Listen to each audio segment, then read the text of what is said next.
Welcome to the Vol Bros presented by the Ooltewah Club. My name is Evan. This is my brother Rustin. We are two Vol Bros who are actually bros in real life. And we once again thank our sponsor, the Ooltewah Club. We invite everybody to check them out at theooltewahclub.com. It is a fantastic place. I absolutely love it over there. So be sure to check them out.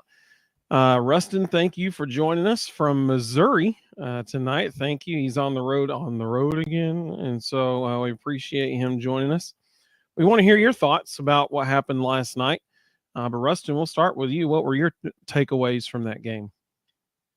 So on the flight here, I went back and listened to Thursday night just to kind of make sure I hit everything that we discussed. And I said Thursday night I wanted to see three things. I wanted to see us run a lot of 12 personnel.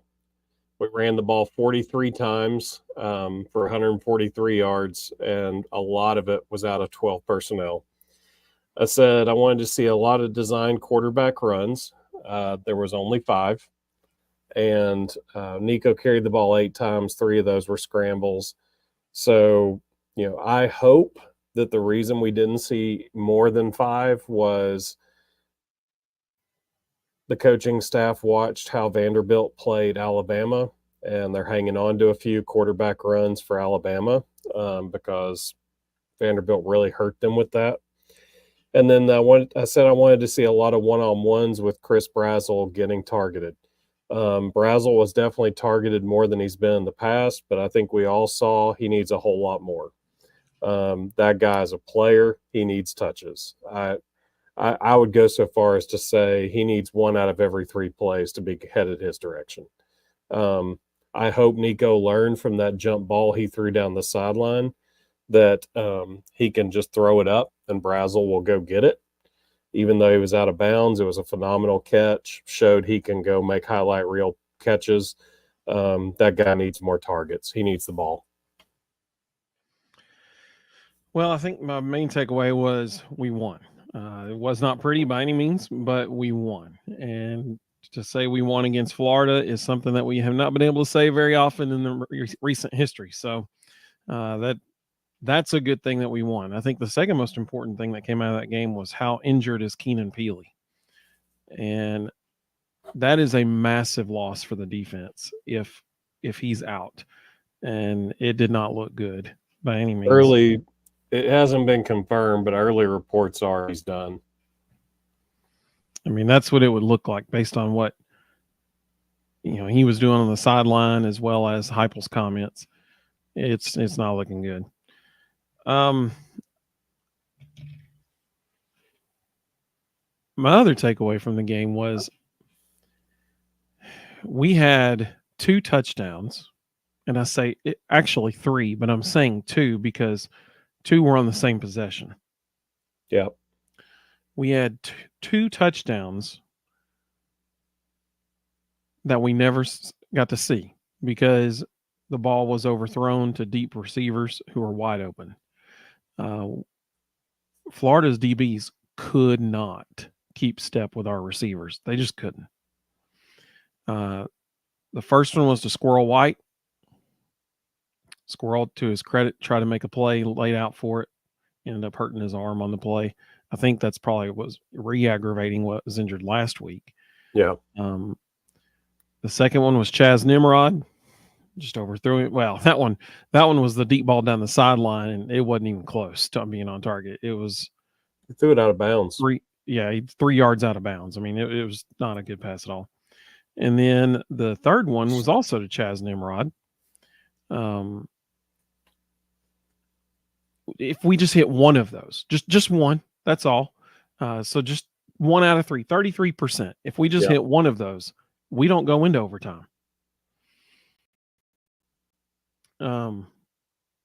Everybody always got on to Joe Milton saying he's overthrow Joe or whatever.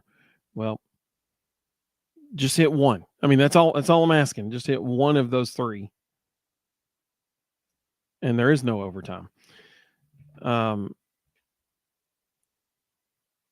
Let's see what some of the folks are saying here in the comments. We had already, our 17 comments already came through. Let's see. Mina Lackey, welcome. Good to have you. She said, good evening, Vol Bros. It's good to see you. Robert, welcome, buddy. He said, "Hey, glad to see you guys. We're glad to see you too, man. Thank you for joining us." Mississippi Vol, welcome, buddy. He said, "Good evening, guys. Still plenty of room for improvement, but I did see some things I like much better than the Arkansas game. No doubt, for sure." Bobby, welcome, buddy. He said, "Need some consolation tonight, guys. Happy for the win. Nervous about our future." Well, I'm equally as nervous as you, bud. So, I am right there with you. I think the biggest consolation you can take away is our defense is easily one of the top 3 in America. For sure. Yes. It is unbelievable. It's a next man up mentality. Every guy performs. I went back and looked. We played 28 guys on defense last night, and 24 of them recorded a tackle. That's just incredible. Yeah, and if Keenan Peely is out, then Edwin Spillman has to get healthy quickly because they need another body there. I think we're okay. Jalen Smith played much better in the second half than he did in the first half. Yeah. He had to get in the locker room. He had to calm down. I mean, he got thrown into the fire in a difficult situation. I thought Jeremiah Thielander played his tail off. Arian Carter played his tail off. Caleb Perry's always going to give you good snaps. I thought they all played really, really well. I thought Jalen Smith, once he calmed down and just read his cues, had a fantastic second half, playing a lot of snaps. Caleb Perry came in and gave us some really, really good snaps. Didn't expect that. They haven't played him hardly at all in the first few games, and he played a lot last night. Boo Carter played well. Yeah, Boo Carter got juked out of his shoes by Graham Mertz. Well, I mean, it's going to happen. You're in the open field. He was trying to make a play. He'll learn. You got to attack the offensive player under control. The thing I was most impressed with Boo last night, they were using Boo as an outside linebacker a lot of that game. And he was understanding his assignment. He was lining up properly. He was flying in the backfield on stunts. Like, they used him in a lot of situations.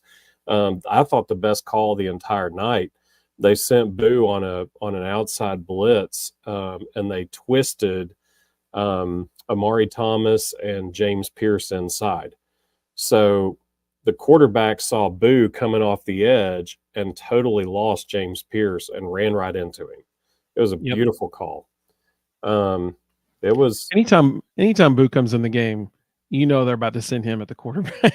Yeah, they love blitzing him, and he loves it too. I thought Tim Banks did about as good of a job as you can possibly do. Our offense put him in a lot of difficult positions. Christian Charles stepped up and had his best game of the year. There was a lot of impressive performances. Ricky Gibson, Jermod McCoy. Yeah. There was a lot of guys that played really, really well. I'm glad you mentioned Christian Charles because easily the best game of his time at Tennessee. He played really, really well. Tony said, "I was at the game, left without a voice." That's what I'm talking about, Tony. He said, "Happy for the win, very unhappy with the offense." I totally get it, man. I understand.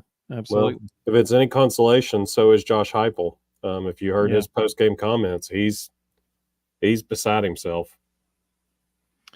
Tennessee Junior said it was ugly, but we got the win. Absolutely. Jared said, "I won't complain about a W against Florida." Totally agree, buddy. Totally agree.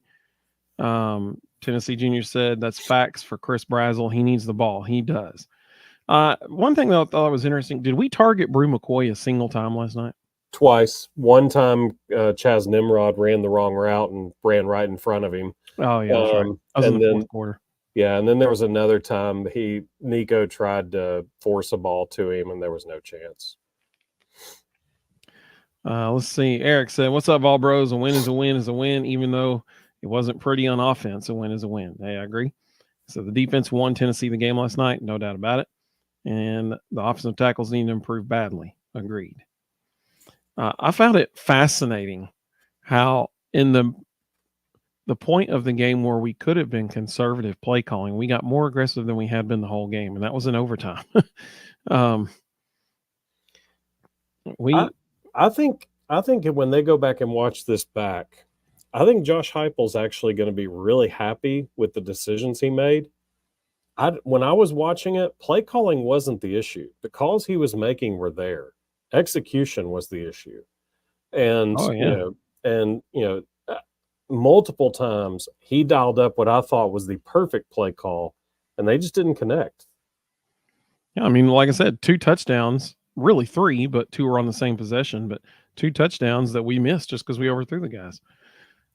But even on some run plays, like there was a few times, and again, it's Nico needing reps, needing to learn. There were multiple times he gave the ball and he should have kept it. Like his read was to keep it. It wasn't a 50-50. It wasn't, okay, I think I might should hand this off. It was absolutely keep, and he gave it. He's gotta recognize that. Like it hurt him multiple times. There was one time I remember in the second quarter, he could have kept the ball for about a 20 or 25-yard gain. And he gave it. Dylan Sampson got tackled at the line of scrimmage, no gain.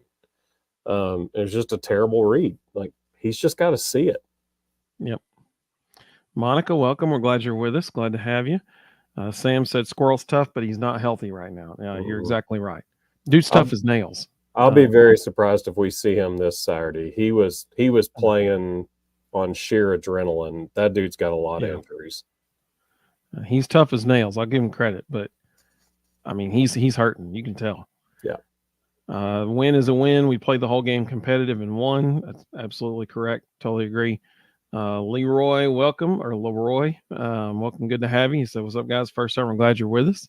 Very glad you're with us." Tony said, "Nico not only missed 2 touchdown passes, but had Brew behind the defense wide open, but threw a bad short pass to Nimrod. Nico has got to be better." Yep. Agreed. Totally agree. Eric there was a stretch in the fourth quarter when he went 1 for 8 on passing downs, and it was, I mean, just awful. It was hard to watch. Eric said, "I hate that Keenan Peely may be out for the season. He's the quarterback of the defense, getting everybody on the play lined up." Absolutely. That's a big loss. It's a huge loss, and I hate it. I will say for him too. Yeah, I will say the one shining light in that is Jeremiah Tielander's about to get a whole lot more snaps. In my opinion, that guy's the future. I think in a couple of years, he's going to be an NFL first rounder. I love the way Jeremiah Tielander plays the game. Arion Carter's playing really, really well too. So that's helpful as well. Audrey, welcome, Audrey. Good to have you. She said Squirrel looked like he had trouble making a full reach. Yeah, I mean, there's no doubt his shoulder was really bothering him last night, and we got to see that. You know, and kudos to him, man. That deep ball that overthrew him, he laid out full extension as far as he could. He just couldn't get there, and when he hit the ground, he landed on that shoulder, and you could tell immediately that he was hurting bad. Uncle Dave, welcome, buddy. That's our uncle. Good to have Uncle with us. He said, I like his name, Volbro Unk. I like that. He said, "Yeah, all of us on the Volbros contest may have picked Tennessee over Florida, but I don't think anybody could have seen that inning coming down the field." Yeah, for sure. So everybody in the contest did pick Tennessee 100%.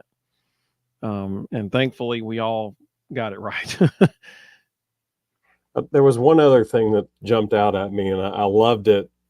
I don't know if it was Kelsey Pope. I don't know if it was Josh Heupel. Saving Dante Thornton until overtime and not letting him step on the field once the entire game. And then they get to overtime, and it's like, all right, you got one play in you? Go, let's go. And letting him go out there and throw that hitch to him and see if he can run over the corner and get in the end zone. I loved that decision. Like, yeah, you got one play for us? All right, let's go. Let's run it. Beautiful. Sam said our offensive line can only keep pressure off the quarterback for a brief time. That was accurate most of the night last night, especially in the first half. They got better in the second half, but especially in the first half. Tony said the offensive line's bad. Tackles are not good, but guards are not good either. I thought Javonte Spraggins played well last night. I loved it when we brought in Jackson Moy as a lead blocker 3 times. That was amazing. 3 for 3 all 3 times too, including the winning touchdown, which I think Dylan Sampson got in the end zone. I don't think his progress was stopped in the first one, but the second one, counted. I've got a different opinion on this. I watched it back again today. Watching it live, I felt like the center and the guards played well, and the tackles absolutely killed us. Watching it back, I felt even stronger. The guards actually played really well, but the tackles were hurting them.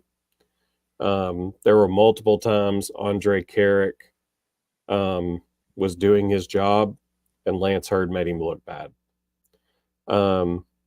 I think John Campbell is playing as hard as a human being can possibly play. I don't fault his effort at all. That man is giving everything he's got. He's just hurt. He's very hurt. And I don't fault his effort at all. Lance Hurd, on the other end, he definitely picks and chooses when he's going to play hard, and it's hurting everybody around him. Tennessee Vols Recruits 101 said, hey, we beat Florida. Next up. I mean, yeah, they got Alabama coming right around the corner now. So Leroy said, I'm honestly worried at this point. Hype seems very limited with Nico. I'll say this. There was one play in particular that if anybody felt like Heupel was struggling to fully trust Nico, there was one play that illustrated it perfectly. We're losing in the second quarter. We need to score because Florida's getting the ball to start the second half. It's 3rd and 15 on our own 5-yard line, and we hand the ball off, run it up the middle. They didn't even attempt to pass. And that's because he did not trust Nico to get rid of the ball and not take a sack in the end zone for a safety. It's difficult when you're limited like that as a play caller. You can make the case it's difficult. I'll put it that way. And that was unfortunate. So if anybody, questions, does Heupel fully trust Nico? That one play shows you he doesn't.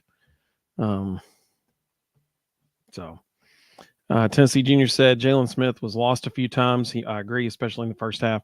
But the rest of the backers played well. There were 2 plays in particular where Jalen was essentially trailing the play because he was out of position. But in the second half, he played much better. Really, really cool video of him, by the way. I tweeted out earlier. Somebody else had posted it, and I retweeted it. He and his dad hugging each other after the game. It was a really cool video. I'd recommend y'all checking that out. And kudos to Coach Inge. Jalen did not have a great first half. He got thrown into the fire. He got caught up in the emotion of the moment. He missed a couple of assignments. They got in the locker room. Coach Inge could have easily have said, all right, we're shortening the bench. It's going to be T. Lander and Arion Carter and Caleb Perry, and that's it. No, they got in the locker room. He calmed him down. He talked him through his assignments, and Jalen went out and had a fantastic second half.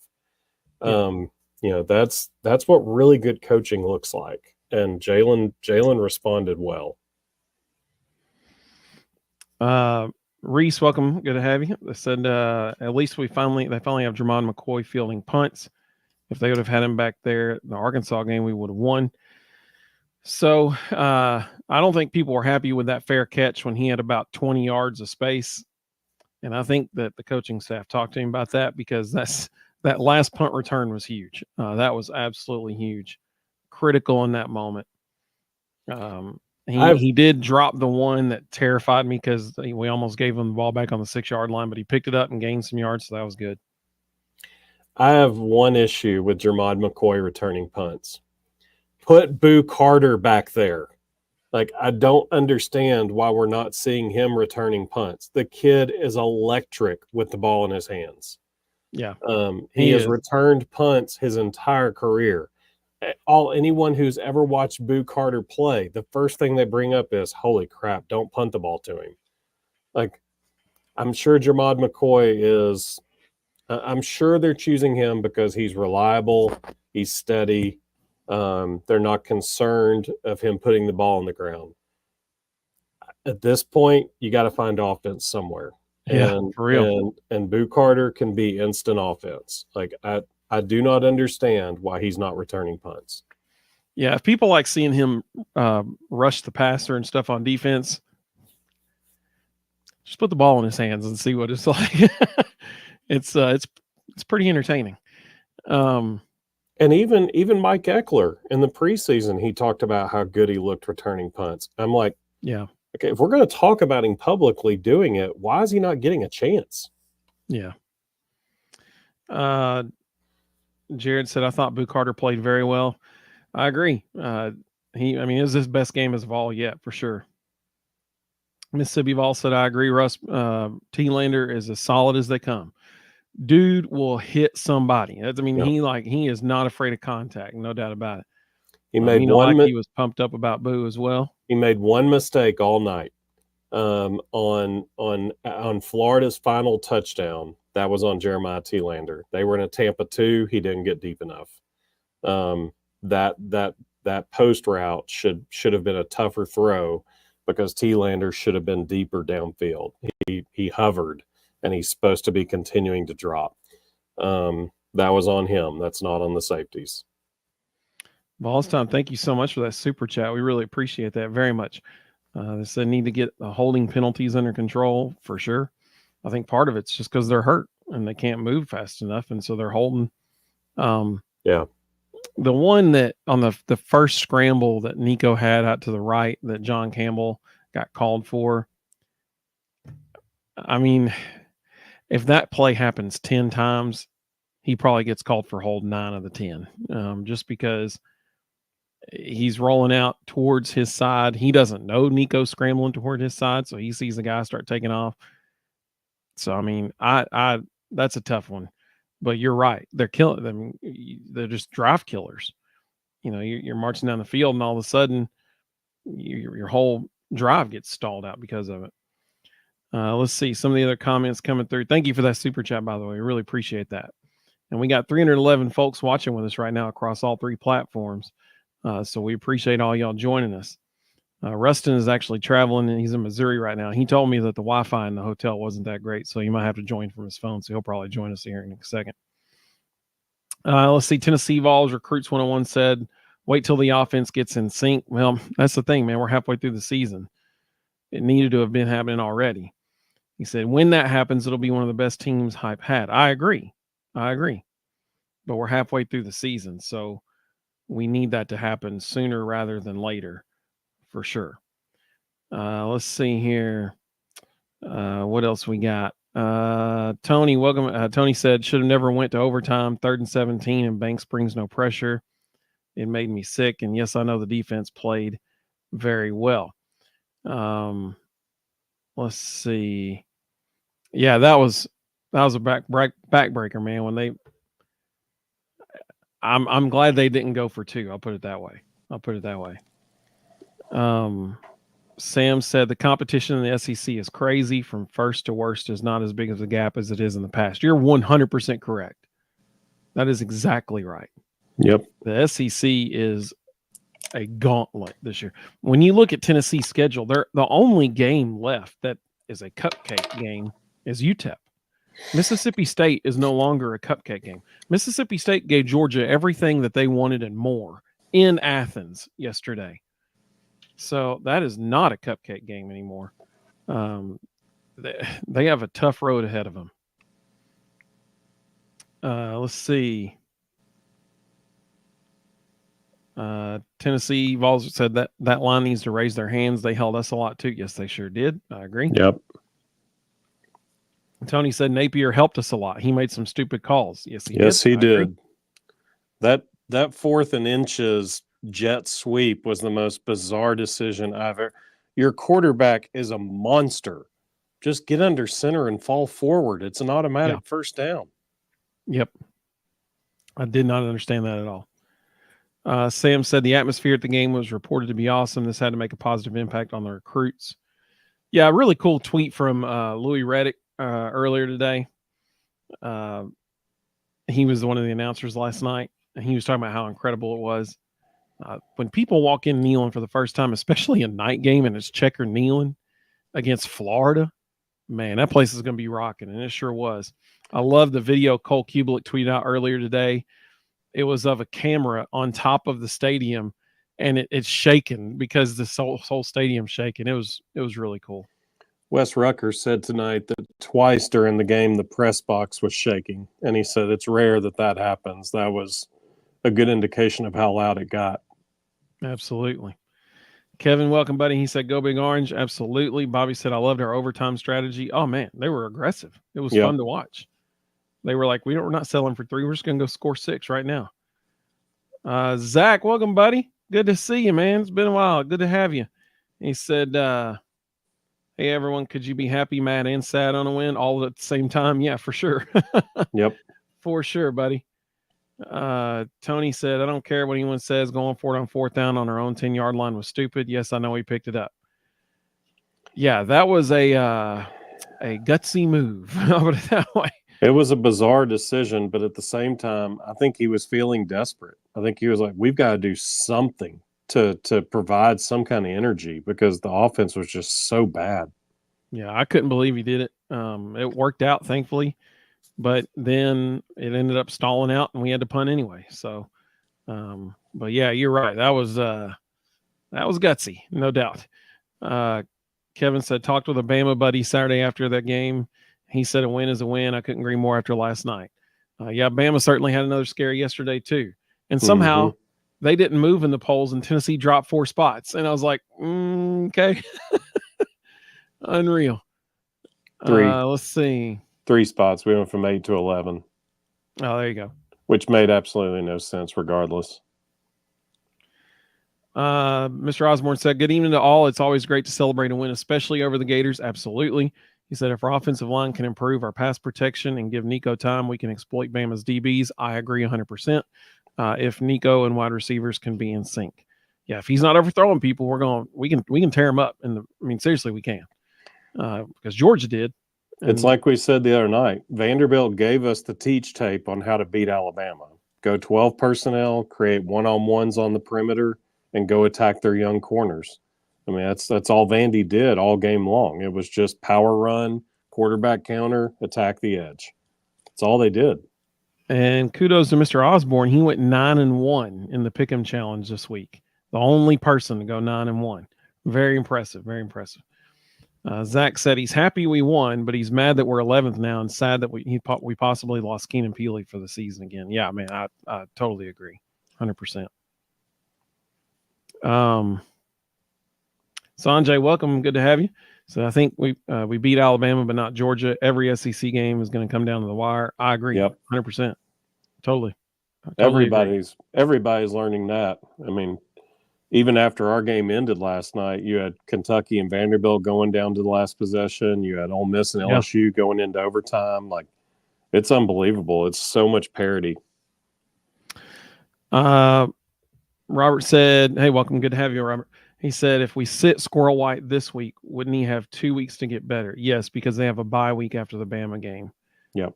So there would be two weeks for him to rest. I'll be very surprised if he plays Saturday. He was giving us everything he had, but he was on, one tire most of the night.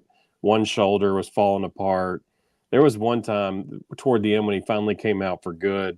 When he got up, one of his shoulders was about 6 inches lower than the other one. I mean, he was not in a good place. Let's see here. Audrey said, yeah, they're giving Nico 2 to 3 seconds at best in the pocket.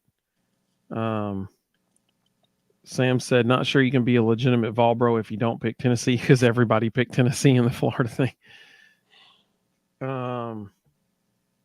Zach's talking about the Titans. Well, we might get there, buddy. We got a lot of comments about Tennessee. Nope. Not discussing them until Will Levis is gone. and I'll go ahead and tell you what's going to happen. For every year that Will Levis is there, they're going to finish 5-12. So just get used to it. It's what's going to happen. And eventually they're going to get tired of it and he'll be gone. Fort Rep 1 said, can we see some Mike Matthews out there? So he was returning kicks, even though he didn't get a chance to. Yeah. And he was on the field a couple times during the game. But where is Cam Seldon? Great question. Don't know. I think it's a combination of two things. I think they burned Mike Matthews' red shirt, and he's the better kick returner. So now he's back there of him and Seldon, and Cam Seldon's still banged up. So, the combination of Mike Matthews is healthy and they have to play him now, might as well put him back there. Kevin makes a great point. He said, any other year, we would have been thrilled Tennessee beat Florida, even if it wasn't overtime. With how much talking heads have gone on about Nico and Tennessee, expectations may be too high. Yeah. He's exactly right. I think Nico was a little overhyped, and now we're seeing a little dose of reality. Bobby said, "What was the biggest difference between the first half and the second? Nico looked much looser in the second. Almost saw old Nico a few times. I think they got him in positions to make easier passes to start the half, like they did at the beginning of the first half. That was what killed me about the first drive of the game. Florida couldn't stop us. We were marching right down the field. They could not stop us, and then we stopped ourselves with a mishandle on an exchange." Our pass pro was a lot better in the second half than the first half. And they kept showing Cooper Mays talking to Nico on the sidelines, at halftime, in between possessions. Again, I said it last week. I don't know if anybody saw PFF put out their offensive line grades. Total trash. There's no way it's accurate. You can't grade offensive line without the call sheet. If you don't know what play was called, you don't know what coverage they were in, or what block scheme they were in, it's impossible to grade offensive linemen. I almost wonder if in the first half, Nico had the authority to overrule Cooper and switch the coverage, and in the second half, he didn't, because the offensive line looked a lot more comfortable in the second half. The pass protection was better, and Cooper's seen it all. There's nothing anybody's going to show him that he hasn't seen. Yeah. And, they've talked about the fact that Nico's still trying to figure out where people are coming from. He's still trying to figure out protections. I almost wonder if at halftime they told Cooper, hey, forget it. You're only calling it. We're not letting him read this. Because thank you. That would be a logical reason why the pass protection would get a lot better in the second half. Thank you so much, Audrey, for that super chat. You were very kind. We appreciate that. She said Hurd did have a really solid block for Sampson to get in the end zone and had enough energy to celebrate. Yep. It's like I said, Jackson Moore out on that too, and Miles Kitzelman. Well, no, she's talking about she may be talking about the third touchdown. I think she's talking about the second touchdown. Hurd was a puller on that. And so was Andre Carrick. And Andre Carrick eliminated his guy to the point that Hurd didn't really have anybody to block, and got all the way down to the safety before he finally found somebody to block. And he really just kind of got in the way. And Dylan Sampson just coasted in the end zone. And then Hurd celebrated with Dylan in the end zone. That's probably my biggest criticism of Lance Hurd. He picks and chooses. He doesn't play hard every down. Let's see. Brent, welcome, buddy. Good to have you. He said, what do y'all think about us dropping in the AP poll out of the top 10 to 11? Clemson and Iowa State are 9 and 10. That's insane. Florida is at worst second biggest rival, and to some fans are first. Yeah. Yeah, I agree. When you look at, Iowa State's undefeated. I get that. Clemson is not undefeated. They've lost to Georgia. But wait until the end of the show when I show what I think should be the top 11. And we'll talk about that for sure. My opinion on that is a win is a win. If you win an SEC game, you should not drop. Yeah. Tony said, my last complaint for the night, there were thousands around me that were standing but not opening their mouth. I stayed on them, didn't help. Kneeling could be much louder if it wasn't for fans like that. Isn't that incredible that it was like shaking the stadium and there were people who weren't even shouting and stuff? So I appreciate you giving your all for Tennessee, Tony. I appreciate that, buddy. You're the man. Vols Time said, I almost got my battered Vol syndrome back last night. Well, when they scored the touchdown to pull within 1 point and with like 20 seconds left, I think everybody had the battered Vol syndrome back, flaring up big time. Well, and again, Napier runs out there and jumps in the A11, which is, an old school trick play. Tennessee calls timeout. Okay, come back to the sideline. If you had the guts to go for 2 then, what changed on the sideline? Yeah. Another mistake he made. It was amazing how many crazy decisions he made. Kevin said on that Florida touchdown to tie the game, it looked like the safety wasn't crashing down on the receiver. So Andre Turrentine got his ankles broke is what happened. Andre Turrentine got turned around, but it wasn't Andre Turrentine's fault. Jeremiah, they were in Tampa too. Jeremiah Tielander's job is to get as deep as humanly possible and force them to throw it over him.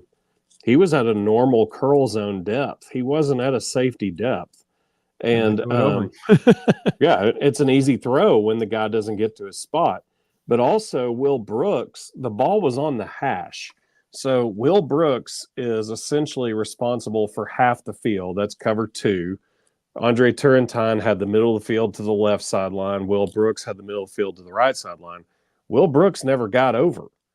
And so I don't actually blame Andre Turrentine at all for that. That was really on Jeremiah Tielander and Will Brooks, because both of them should have been in a different location than where they were. We got 400 folks watching across all 3 platforms right now, so welcome. We're glad you're with us. Let's see. Alpha Man 06 said we need to rotate some tackles to give them a chance, rest or whatever. Yeah, they did a little bit last night. Dane Davis got in at right tackle for a little bit. I do not understand where Larry Johnson is. Yeah, me either. That's my question. I can't fathom how anybody can watch how Lance Hurd is playing and the coin flip he does on every down on whether or not he's going to play hard and not go, hey, let's give Larry Johnson a shot. He played well the last time we did. Let's try it again. He needs to be out there. It blows my mind. Mr. Osborne said he agrees Boo would be an upgrade on punt return because he makes plays. Tony said agree with Boo returning punts. Reese said that Boo was a 2-way guy in high school. Put the ball in his hands, basically. Yep, I agree. This name cracks me up. Returning punts. He's I could see adding in a jet sweep package for him on offense, but this offense is complicated. Like, he's not going to learn the route tree. He's not going to learn the reads. There's not enough time in the week. He can't do it. You could add in a play or 2 for him, but that's about it. But returning punts is an easy way to get the ball in his hands. Let's see. This name cracks me up. Lincoln Pork. Nice. So the number one thing Tennessee is missing on offense is tight end passing. And he said wheel routes have been absent also. I agree 100% with that. 100%. There was a wheel route last week that could have won the game, and Nico didn't even throw him the ball. But he would have been. Dylan Sampson was wide open. I think the biggest issue with the wheel routes. So Dylan Sampson was open. That wasn't really a wheel route. It was just a flare, and Nico just didn't see him. He misread the linebacker. But true wheel routes with the tight ends, I think the biggest reason they're not calling it is we can't give enough time to throw it. Now, I could see against Alabama a trip set where the 2 outside receivers, because Alabama's secondary is suspect. I could see a trip set where 2 outside receivers are both running slants and the tight end's on the inside and runs the wheel off of their butts, and Nico gets to sprint out to it, because now it's an easy read. Either the tight end's wide open and we hit him for a touchdown, or he's not and I run. I could see that happening against Alabama. But as far as standing in the pocket and throwing a wheel route, he doesn't have the time for it. Like you said, smash that like button. That's fantastic information, actually. That's fantastic advice. I always forget to say that, but hey, we'd love it if you like this or subscribe. That'd be awesome. I always forget to say that, but we would love that. That'd be amazing. Thank you, Minolaki. This may be my favorite comment of the night so far. TriStar said, why aren't you sponsored by anyone in Polk County? I don't know, buddy. If you have a business, County, yeah. If you know someone in Polk County who wants to sponsor us, I'll be more than happy to talk with them. That would be fantastic. They can sponsor the player of the game segment that we do every week. That'd be amazing. So hey, we got opportunities, man. We're not going to turn people away. So if it's the right fit, we'll make it happen, buddy. Let's see here. Robert said he's just thinking about playing Vandy now. Yeah, I mean they're stout. They're playing really well. Kudos to Clark Lee. You know, he for needed real, yeah. he needed an offensive change. He went and convinced Jerry Kill to stop being a head coach and become his associate head coach. And he brought Tim Beck with him, and those are two fantastic offensive minds. Diego Pavia was going to go wherever they went. You know, if you want to learn more about Diego and Tim Beck, you can read my article for Honorable Mention Sports this past week. I did a spotlight on them. But I mean, Clark Lee gets to just focus on defense. He doesn't even pay attention to what the offense is doing, but he knows Jerry Kill and Tim Beck have it under control. Just ask Hugh Freeze. Last year when they were at New Mexico State, he found out the hard way what Jerry Kill and Tim Beck can do. You know, those men are fantastic play callers, and they've got it rolling. Bobby said the fans were 100% responsible for helping get this win. I agree totally, 100%. Yep. Greg, welcome, Greg. Good to have you back. He said that fourth down challenge when it was, you know, fourth on our own 10-yard line was a huge challenge to the O-line. I 100% agree with you. Yes. He was sending a message. Alpha Man 06 said, I would like – I love this one. This is a good one. He said, I would like our punter to punt away from the return. Amen, bro. I think everybody agrees with you on that. And I'm fully convinced that the last punt of the game was not supposed to go like that. I think he mishit it. I think he miskicked it. And that was the worst punt of his career as a Tennessee ball. I mean, like, he was a straight line drive right at the guy. He never does that ever. Yeah. I don't think that's what he meant to do. Yeah, Jackson Ross didn't have a great night. There were several punts that came off his foot weird. Tennessee Junior said, super early AM, stupid adulting. Good night, y'all. Totally understand, buddy. Have a great evening. Herb said Mike Matthews needs to get some more run. I totally agree. 100%. Mm-hmm. Put him out there. Let him be an athlete. Well, especially poor Chaz Nimrod. I'm sure everybody raves about him in practice. But last night, that game was too big for him. He was terrible. Yeah. That pass he dropped over the middle in the last drive, that would have put us in – that could have prevented overtime altogether, because that would have put us right on the edge of field goal range. One more 5-yard play, and we were in field goal range after that. That was a big drop.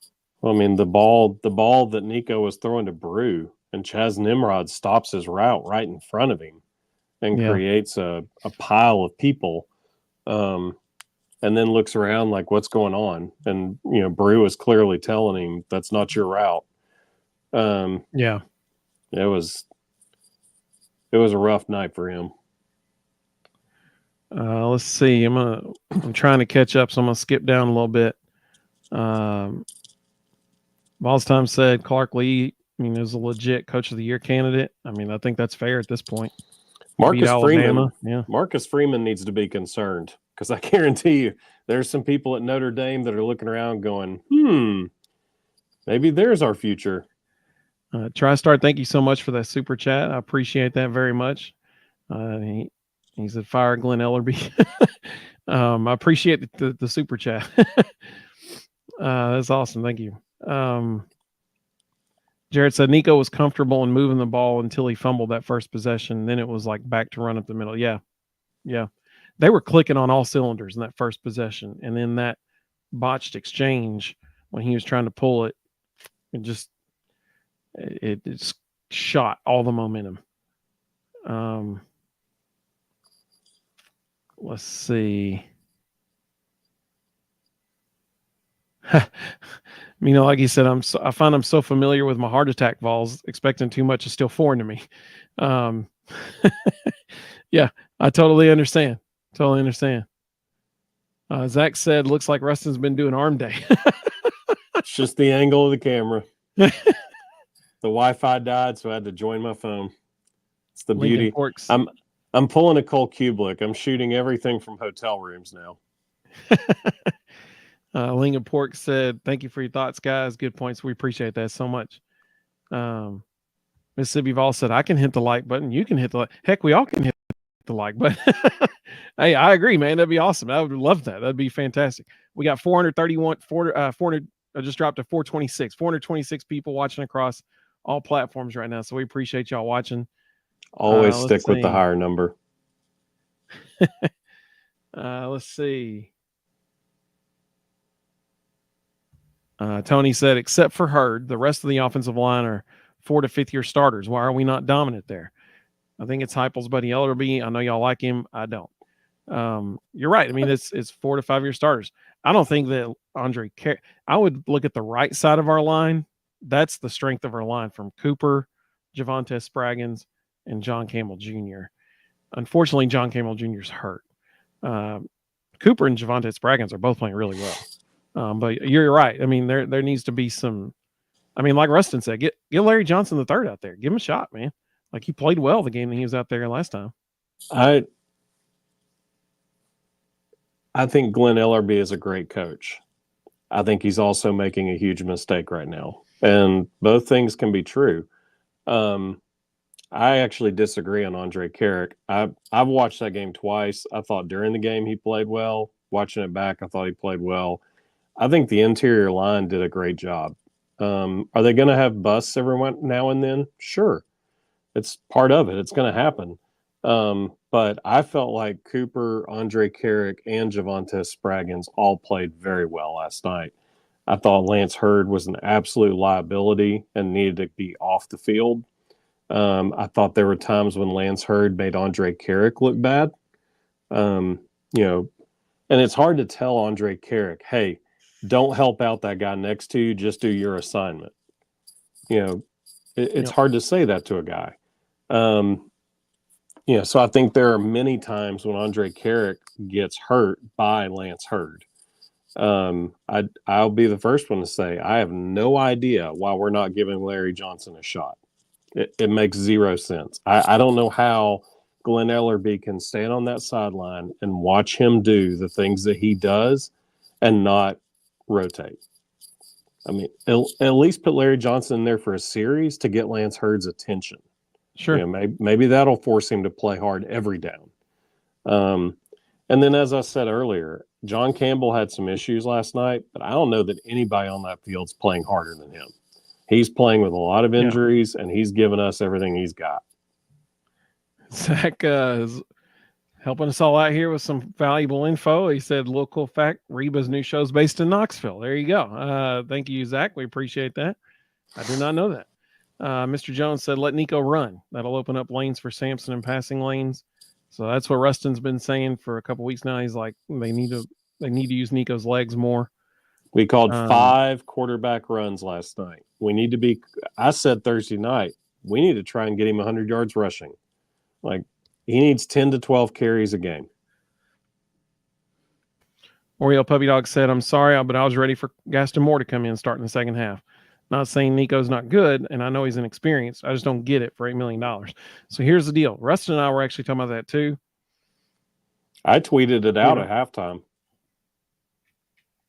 Yeah, I mean, here's the thing. You can't – every single game that – I mean, look at where we are right now. We're on the cut line. We're at number 11 in the AP poll right now. Once you hit, I mean, let's be honest, number 11 is not a guaranteed spot in the playoff. Once you hit number 12, you're not in the playoff for sure. And so they are right on the cut line. Really the bubble, really. Because, I mean, if something crazy happens in the Big 12 championship game, which it very well could, then whoever's at number 11 is not getting in. So every single game they play from here on out is an elimination game. I mean, it is. You can't go multiple quarters without scoring a single point. Like, you can't do that. And so at some point you do have to make a change. And so I'm glad that things got better in the second half, and I hope they continue to get better.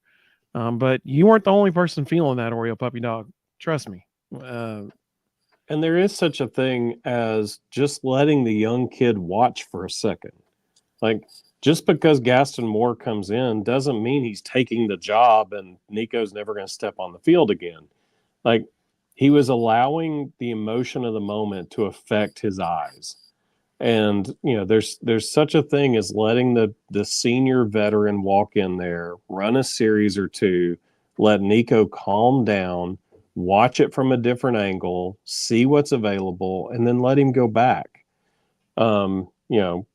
Or if Gaston comes in there and is a good game manager and finds ways to score, and you can sneak out of there with a win with him just kind of managing the game, great.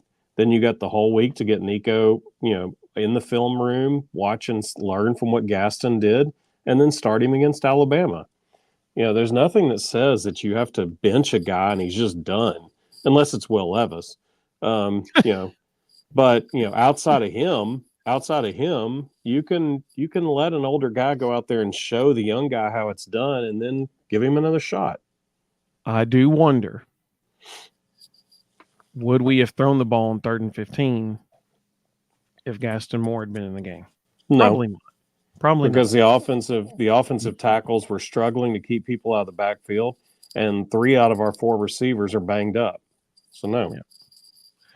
Matt, welcome, buddy. He said, "What up, Rusting? Defense looked good. That was an NFL football game." Yeah. Mr. Jones said our offense needs to play as if we don't have a defense. I agree with that 100%. Absolutely. Robert said, "What happened to the receiver Webb, Caleb Webb?" I asked that same question. I don't know what was going on there. Like he's not getting on the field, and I'm not sure why. We just crossed over 450 people watching across all 3 platforms. That's exciting. Welcome to all of you watching on Facebook, YouTube, and Twitter, or X. I'm always going to call it Twitter. Let's see. TriStar, thank you so much for that that super chat. I really appreciate that very much. He said it's not pronounced Knoxville, it's Knoxville, like Pokani or Marvel. Nice. Thank you. I appreciate that. Thank you for that super chat. Volstime, thank you so much for your super chat, buddy. Thank you. He said, I gave my thumbs up to the Vol Bros. Thank you so much. We appreciate that very, very much. Y'all are very kind. Let's see here. Mr. Jones said Nico's a dual threat quarterback. If he keeps the option a few times, defenses can't key in on Sampson every play. Yeah. I mean, listen, there were a couple times and everybody and their mama in the stadium and watching at home knew Dylan Sampson was being handed the ball. And he got tackled for a loss because everybody knew it was coming. They have to keep the defense honest. I agree. I didn't see that. The VFL in Texas said the guy on TV wearing the "You're Killing Me" Vol shirt at the game made me laugh out loud. I didn't see that one. That's good. I wish I'd have seen that. Let's see. Rocky Top Jeff, welcome, buddy. He said, "What's up, Vol Bros? Great day knowing we beat Florida twice in the last 3 years." That absolutely great point. When was the last time we could say that? It wasn't in the early 90s was the last time we could say that. So fantastic point. I'm glad you said that. Mr. Jones said, since the Oklahoma game, when Heupel held back the offense, teams form bad habits. I think you can make a case for that. Tony said, is it not on Ellerby to give Larry Johnson a chance? Yes. Like I say, I do not understand why he's not playing him. I thought Dane Davis should have played more at right tackle. John Campbell's playing as hard as he can, but that dude's playing hurt. Sam asked a good question. He said, will David Sanders start as a freshman? It takes a really, really special talent to start as a freshman in the SEC at tackle. Lance Hurd is a redshirt freshman. He's not a true freshman. And we see how he's struggling. So, it takes a really special talent. So time will tell. But, they got some dudes there right now, like Bennett Warren. They got some guys who could really, step in. Yeah. The telltale will be if we sign a offensive tackle in the transfer portal. That's when you'll know. That's when you'll know if David Sanders can play as a freshman. Let's see. Tony said the only polls that matter happen a few weeks from now. That's true. Yep. College football playoff poll, very true. Zach said, let's be honest, we all put unrealistic expectations on Nico. He's still doing really well. He's not doing really well, but he needs to be playing better. He's playing like a freshman. Greg liked your Will Levis comment. So did Audrey. Sam said, with 2 to 3 seconds of protection, what are you going to see from the sidelines? So it was what I was saying Thursday night. I want, and at times they did this, and watching it, I felt like they had this conversation with Nico.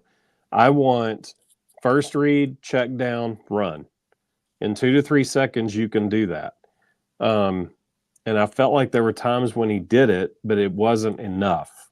And so, on the sideline, he can see, okay, there's my first read. That guy's not open. There's my check down. He's not open. Okay, I would run now.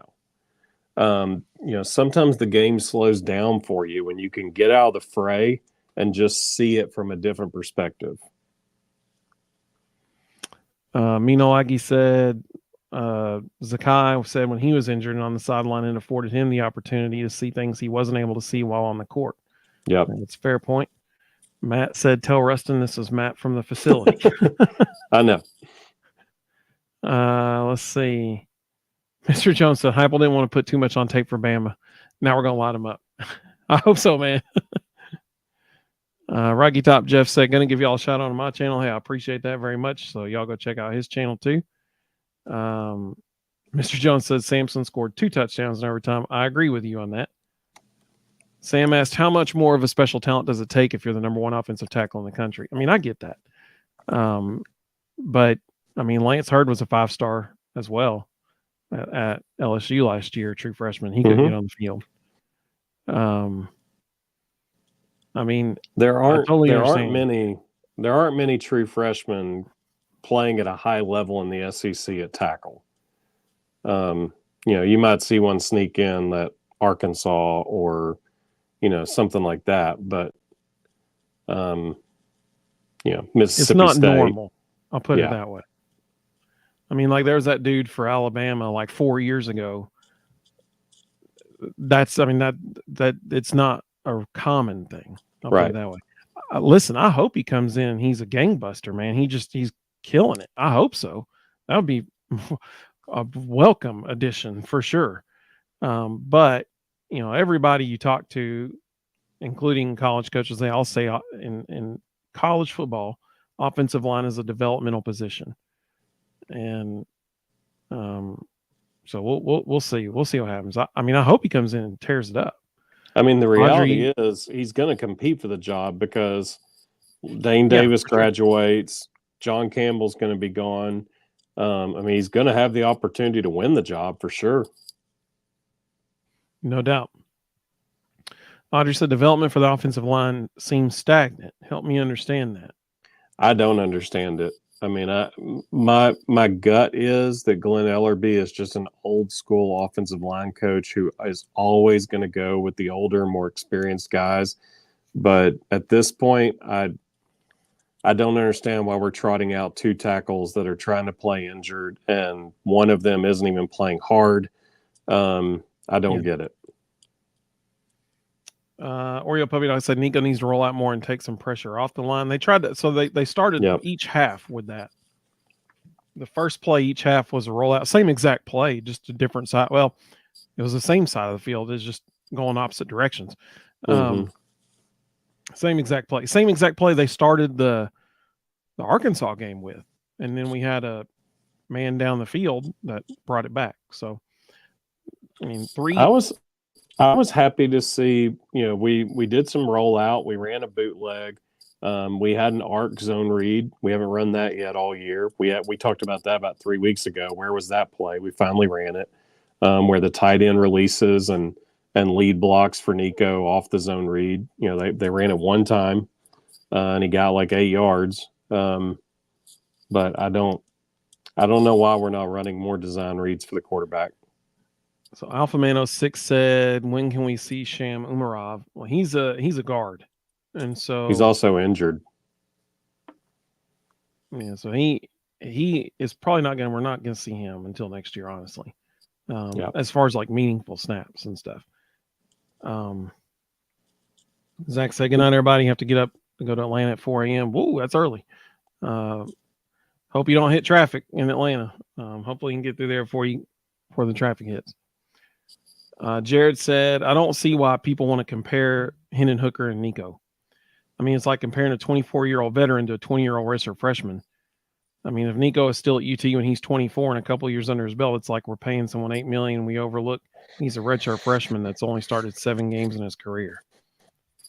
Yeah, you're exactly right. Yep. Hendon Hooker, did Heupel trust Hendon Hooker? 100%. He sure did.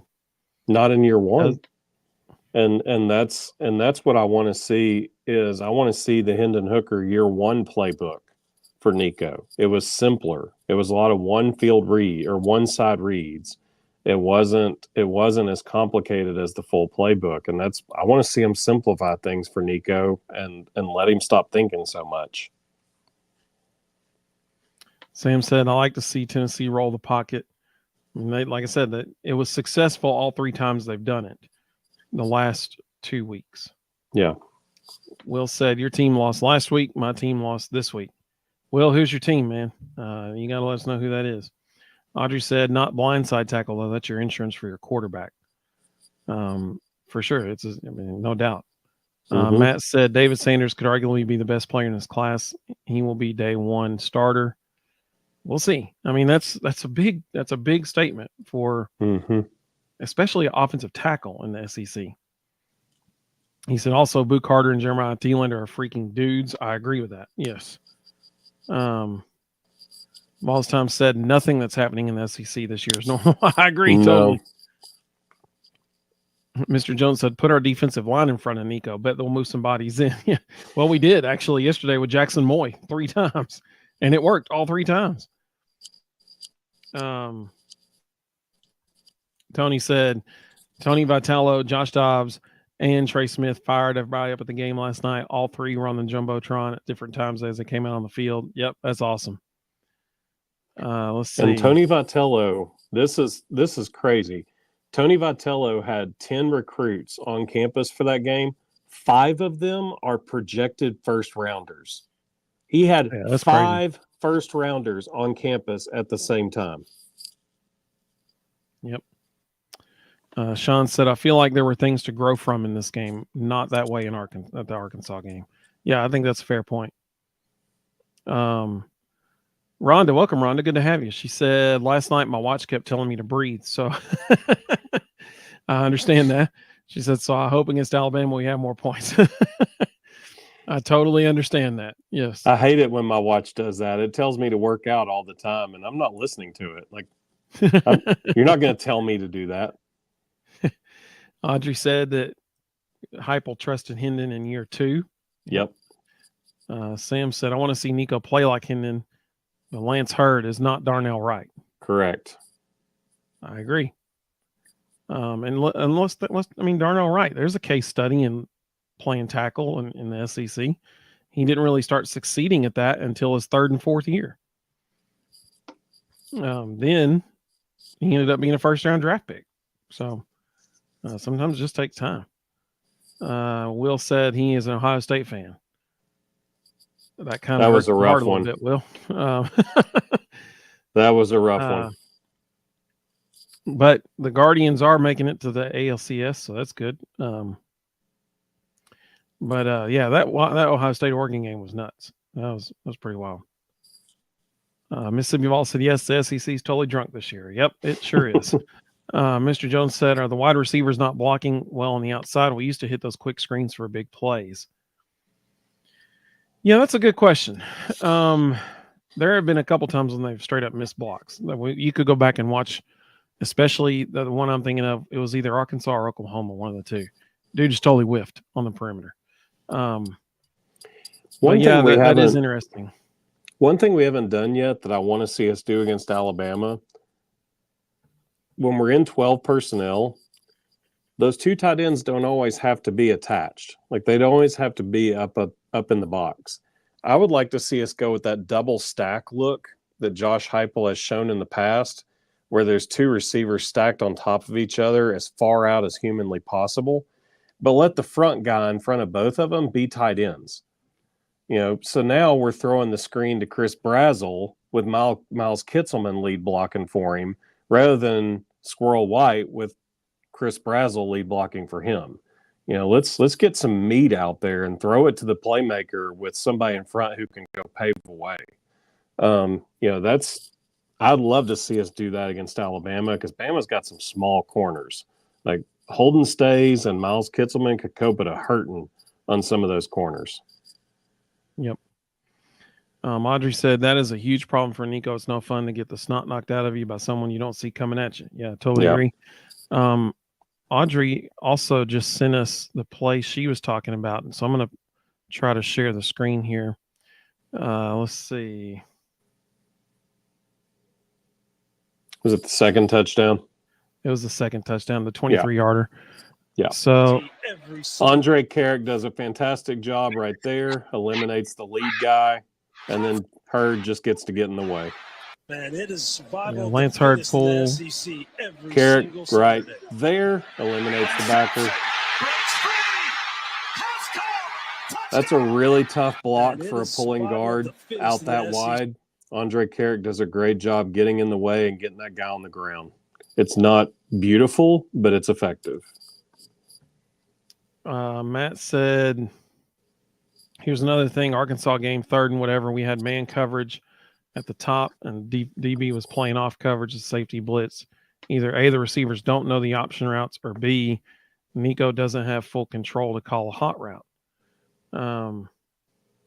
Nico definitely is not being given the reins to the offense right now. No.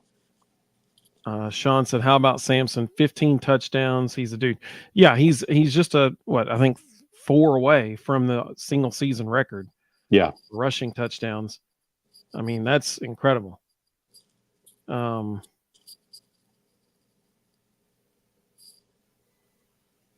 Let's see. So it's 10:07. So let's go to the second segment of our show.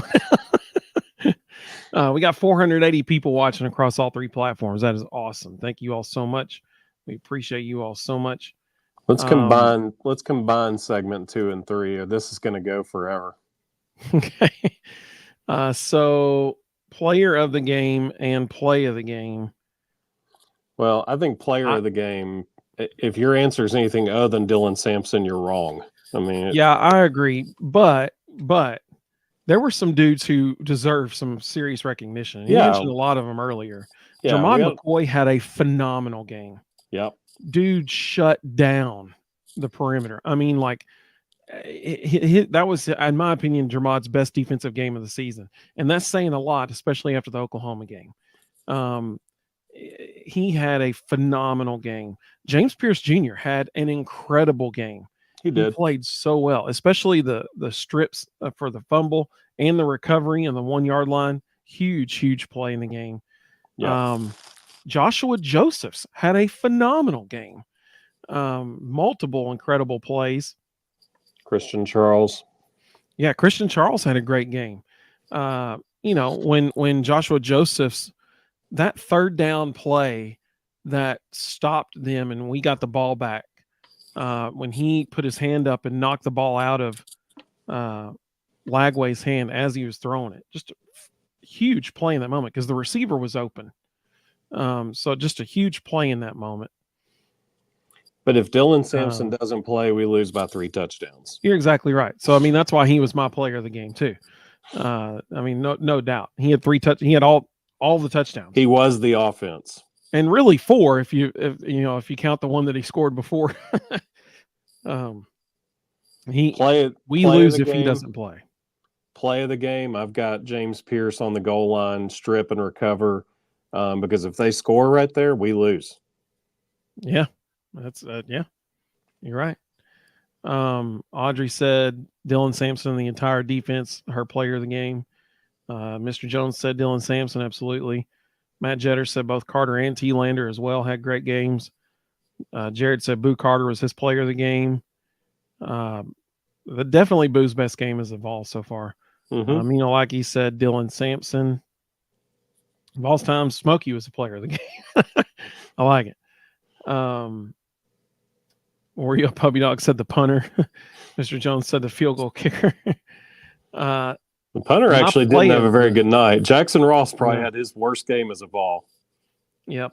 My play of the game was Bryson Eason reading screen pass to the running back and getting a tackle for loss that, I mean, essentially that pushed them far enough back that it altered the way the kicker had to kick the ball, which ultimately ended up in a missed field goal in overtime. That was a phenomenal play. Yeah. And you know what? James Pierce Jr. was every bit as responsible for that play going the way it did as Bryson Eason was, because he got in the backfield so fast. Lagway had to get rid of the ball before he wanted to.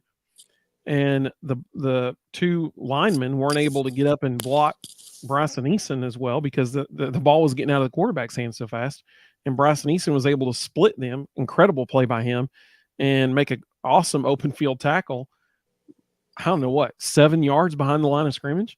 Yeah. I mean, if Bryson was your play of the game, then your player of the game needs to be the voodoo witch doctor that found a way to heal him at some point this week. Because I'm not real sure how in the world he was okay. Yeah, me either. I tell you, the most bizarre, this one didn't get my vote, but the most bizarre play of the game was when Tyree West got in the backfield so fast, he almost took the handoff from Lagway to the running back. Yep. Like all three of them were right there at the mesh point taking the handoff. That was the most bizarre thing I think I've ever seen. It was hilarious. The refs, and it was like they didn't know what to do. Like he was like, "Wait, how am I here this fast?" The refs had a rough night. I don't know how we got away with it as much as we did, but we lined up off sides about 8 or 9 times, and they just let us do it for sure. Oh, multiple guys did. Yeah. I mean, there was one time Omar Norman Lott was in the backfield as the ball was being snapped. Like it was like we got away with offsides so many times. Audrey said she ordered the stuff from Amazon, so she's glad it worked. That's pretty good. Some of the other folks saying, Mina Laggy said that she agrees with you, James Pierce Jr. play of the game. Absolutely. Mr. Jones, same thing. James Pierce Jr. forced fumble at the 1. Oreo Puppy Dog said Dylan Sampson and James Pierce are for real. Absolutely. Mina Laggy said we should have a new segment, most bizarre play. I think that's a great idea, actually. I love that idea. We're going to do that. I think that's great. There's SEC refs on the field. Every week it's just going to be some call that they made. Oreo Puppy Dog, is Elijah Simmons hurt? I don't know. He went down in the second quarter. I don't know how serious it was, but he went down in the second quarter, and I don't think he came back in the second half. Rhonda said, when does Florida's coach get fired? Well, I think last night bought him some more time. No doubt about it. Now, we'll see what happens this week. They play Kentucky this week, so we'll see what happens. We just crossed over 500. We got 501 folks watching across all 3 platforms right now, Facebook, YouTube, and X. So I appreciate all y'all watching. So we started doing this a couple weeks ago to end our show every Sunday night. So we're going to keep doing it. This was today's AP poll that was released. What you see on the left-hand side there is if the college football playoff started tomorrow, and we assume that the highest ranked team from each conference gets is their conference champion. So they get the automatic bid. This is what the playoff would look like. Texas would remain at number 1. Oregon now moves up to number 2 with the win over Ohio State. Miami stays at number 3. Iowa State stays at number 4. Penn State is now the 5th ranked team. Ohio State dropped to number 6. Georgia is number 7. So Georgia would be hosting Clemson. Ohio State would host number 11 Tennessee. That's not a good matchup for the Vols. Alabama would host number 9 LSU. That will not stay that way because LSU ain't going to be there much longer. Yeah. And Boise State remains that 12 seed as the highest ranked group of 6 school. Quite honestly, I think Boise State would beat Penn State personally. I mean, let's not forget, Boise State's only loss is a 3-point loss at Oregon, the team that just beat Ohio State. So that Boise State's legit. And this would be very, very interesting to see. I do think whoever would win that Tennessee-Ohio State game would beat Miami in the second round. Audrey said that poll is drunk for sure. Well, whoever Kevin expected us to see a top 25 that has Army and Navy in it? Yeah, and SMU. Right, and has the 3 ACC reps of Clemson, Pitt, and SMU. Yeah, exactly.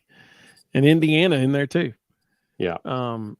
Kevin said, look, in overtime, I was screaming for them to just line it up and kick it. After Sampson's second carry, I was willing to accept that Dylan Sampson is a man who is committed to running it in.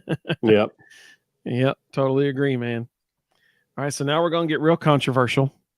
And this is how we've ended the show the last couple of weeks. So I've been ranking the top 12, really the top 11, because 12 doesn't matter. 12 on doesn't matter. And so I've been ranking the top 11. Rhonda asked, is Vanderbilt ranked now? They're not yet. No, they're not. That Georgia State loss is hurting them pretty bad right now. Audrey said, I love Navy and Army being in the top 25. I do too. I think it's fantastic. She said, go Navy, beat Army. Yeah, I'm with you on that. I have a former student who's the linebacker at Navy right now, starting outside linebacker for them. So I'm super pumped for him. Jordan, if you're watching, congratulations, buddy. It's super exciting. I'm going to message him and tell him congrats. So what I've been doing is disregarding the AP poll because there's still, preseason bias involved in that. What I've been doing is let's just rank the teams straight up on merit, what they've done on the field, and see what happens. So this would be my top 11 and one most frustrated because they're left out of the playoff, and that'd be number 12. But this would be my top 11. Now, immediately people are going to be like, what in the world do you have BYU as number 4? Well, let me tell you something. BYU has one heck of a resume right now. I just want to read to you their wins and losses so far. They started the season against Southern Illinois, no big deal, 41-13. Then they beat SMU at SMU. SMU is now in the top 25, so that's a very good win. Then they beat Wyoming by 20 points at Wyoming. Then they beat Kansas State 38-9. Then they beat Baylor 34-28. And then last night they beat Arizona, which, remember, Arizona beat Utah. BYU beat Arizona 41-19. BYU is undefeated with multiple touchdown wins over Arizona, Kansas State, Baylor, and they beat SMU. They have an incredible resume right now. So my top 11, number 1, Texas. I just flip-flopped Oregon and Ohio State because it's a 1-point game. I mean, come on. BYU and Miami flip-flopped. Penn State's at number 6. Iowa State's at number 7. So those top 7 teams are all Power 4 undefeated. Well, all Power 4 undefeated teams. That's why they're where they are. Number 8 is Boise State because their only loss is Oregon, and that was a 3-point loss, so it's a very good loss. And then that bottom row, here's where the controversy hits. Why would I have Tennessee at number 9 over Alabama and Georgia? Because I'm a Vol bro? No. Yes. The reason I have that is because, first of all, look at 10, 11, and 12. Alabama beat Georgia, and Georgia beat Clemson. There's no reason for Clemson to be ranked ahead of Tennessee like they are in the AP poll because they have a common opponent, NC State. And Tennessee beat NC State worse than Clemson did. So there's no reason for Clemson to be ranked ahead of Tennessee. And when you look at Tennessee and Alabama, VFL and Texas made a good point. Ohio State does. He said Ohio State has a loss. They do, but it's to the number 2 team only by 1 point. So that's a good point. So Tennessee their one loss was to Arkansas. Alabama's one loss was to Vanderbilt. And Vanderbilt lost to Georgia State. So that's why I have Tennessee ranked ahead of Alabama. Alabama's ranked ahead of Georgia because they beat them head to head, and Georgia's ranked ahead of Clemson because they beat them head to head. So that's based on merit alone. That's the way I would rank the teams, because ranking should be based on merit. What have they done on the field? Iowa State, I think, is the one that's kind of a phony ranking. Yeah, exactly. They've played no one. 100%. This week they have to play UCF, so we'll see what happens. I actually just pulled up their schedule. They've still got Central Florida, Texas Tech, Utah, and Kansas State. Right. So that's going to change. Win. They're not going to. They're not going to win all those games. Agreed. So that's the one ranking right now that I think would be overrated on this. But if we're doing it based on merit, then you got to put them up there. Vols Time said Boise State will be legit when they beat an SEC team. Okay, I agree with that. Absolutely. Yeah. Mr. Jones said the SEC schedule is still tougher. No doubt about it. Totally agree. Sean said, I don't think we're at 2007 crazy levels yet, but the makings for a crazier regardless. I agree with that totally. Hopefully Barry Odom does the Lord's work this Saturday and removes Boise State from our purview. Boise has to go to UNLV this Saturday. UNLV is very good. Barry Odom has a great team. They're rolling right now. Hopefully they go out there and whip Boise, and then we don't have to fool with them anymore. Mr. Jones said, now let's just rank defenses. Yeah, I agree. It's hard not to put Tennessee up there number one for sure, for defense. Vols Time said, I believe it will all change when Georgia beats Texas. They very well might. Audrey said, but Vandy beat Bama, so really Bama, Georgia, and Clemson shouldn't be listed at all. I get that too. Absolutely. Last thing, and Rustin will be happy to know this. So the current standings in the Volbros College Football Pick'em Challenge. Rustin has maintained his top spot on the leader. That's 3 weeks in a row, man. Yeah, 3 weeks in a row. He's retained the top spot. Crazy Obsessed Vol Girl. I don't know who that is, but she tore it up this week. She's 8-2. She went 8-2. She's now 1 game off the lead. And then there's a cluster of people about 3 to 5 games off the lead. I've struggled the last 3 weeks. I was at the number 1 spot for 1 week. And then the last 3 weeks, I've really struggled. I went 5-5 this week. Yikes. So now I'm 5 games off the lead. I got to do really well from here on out in order to have a chance to catch up. But Rustin's maintained that lead now for 3 straight weeks. Kudos to Mr. Osborne, going 9-1, jumping all the way up to only 5 games off the lead. So there's been some movement, that's for sure. 1 week at a time. 1 week at a time. That's right. Vols Time said Vanderbilt should have been ranked in the top 25. Well, you can't lose to Georgia State and be ranked in the top 25. That's what's killing them right now. If they hadn't lost that game, they would be in the top 25 right now. Yep. The games for this week, all of the games are on Saturday. So this week picks are due by Friday night, October 18th, because all of the games are on Saturday. And let me tell you, there are some fantastic games this week. Some really good ones. We got Miami at Louisville. That's going to be a test for Miami, especially after, they barely squeaked by against Virginia Tech and California. This is not going to be an easy game for them. Nebraska at Indiana. That's a really good game. Nebraska's a 1-loss team. Indiana, I think, is undefeated actually right now. And Indiana's ranked number 16, I think, in the AP poll.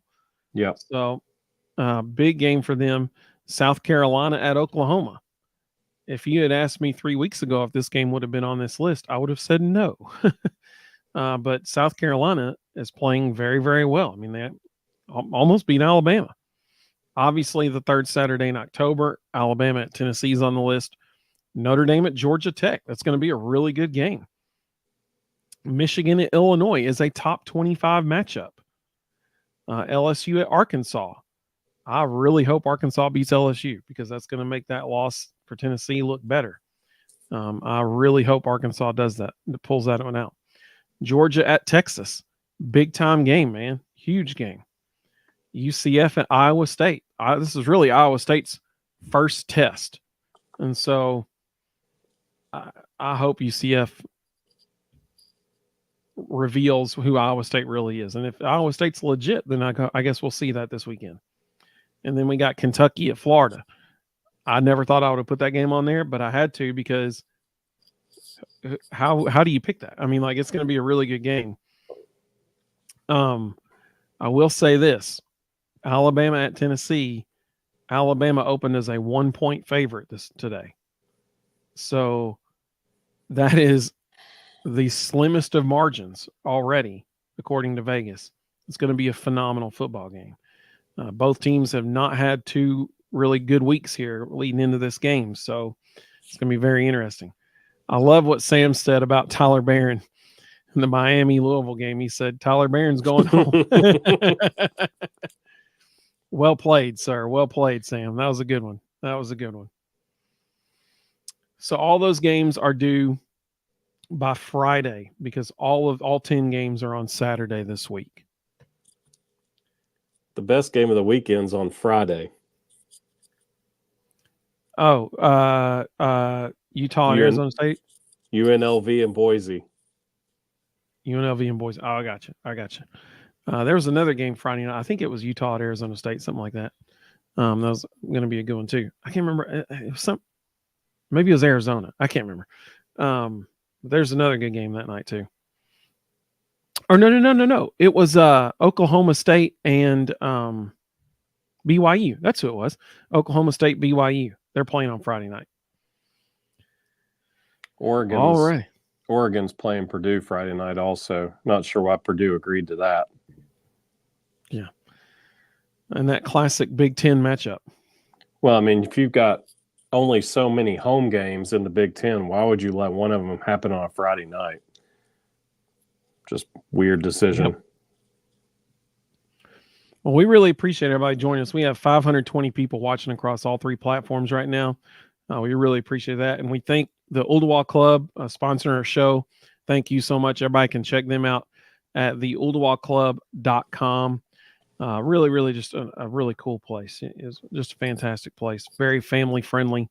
They're doing a lot for families and stuff. Really cool. Go take a tour and tell them we sent you. Yes, please let them know that we sent you. That would be fantastic. So we hope everybody has a great evening. We will be back with you Thursday night.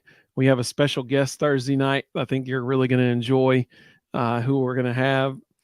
Everyone watching this who's a Tennessee fan has seen this person before, but you probably don't know their name. But there is a classic photo, and that's all I'm going to say. But there is a classic photo that this person is featured prominently in. And he will be joining us Thursday night. So I hope you're able to join us then too. 9 o'clock Eastern. I'm as excited as they are. I can't wait to see who it is. Yeah, Rustin doesn't know yet. I'll tell him after we get off here. I've arranged it, so it's going to be really good. But there's a reason. I'll put it this way. There's a reason why he's joining us the week between Florida and Alabama. So be sure. Mr. Jones said it's Joe Milne. Well played, Mr. Jones. Well played. Everybody who's watched our show for the last 2 years totally got that joke from Mr. Jones there. That was a good one.